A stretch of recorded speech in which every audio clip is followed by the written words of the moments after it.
بسم اللہ الرحمن الرحیم۔ السلام علیکم ورحمۃ اللہ وبرکاتہ۔ وضو عبادت کی کنجی ہے، یہ طہارت کی بنیاد ہے۔ جو اللہ کے حضور کھڑا ہوتا ہے وہ پہلے اپنے جسم کو نہیں بلکہ اپنے دل کو پاک کرتا ہے۔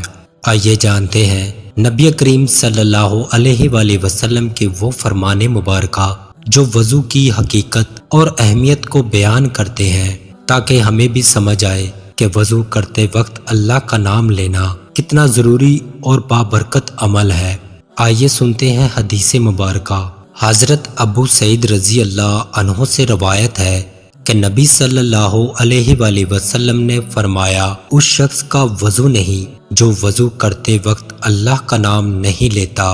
حضرت سعید بن زید رضی اللہ عنہ سے روایت ہے، رسول اللہ صلی اللہ علیہ وآلہ وسلم نے فرمایا، اس شخص کی نماز نہیں جس کا وضو نہیں، اور اس کا وضو نہیں جس نے اس میں اللہ کا نام نہ لیا ہو۔ حضرت ابو ہریرہ رضی اللہ عنہ سے روایت ہے کہ رسول اللہ صلی اللہ علیہ وآلہ وسلم نے فرمایا، اس شخص کی نماز نہیں جس کا وضو نہیں، اور اس کا وضو نہیں جس نے وضو کرتے وقت اللہ کا نام نہ لیا ہو۔ حضرت حارث رضی اللہ عنہ سے روایت ہے کہ حضرت علی رضی اللہ عنہ نے پانی منگوایا، پھر پانی میں ہاتھ ڈالنے سے پہلے ہاتھ دھوئے، پھر فرمایا، میں نے رسول اللہ صلی اللہ علیہ وآلہ وسلم کو اس طرح کرتے دیکھا ہے۔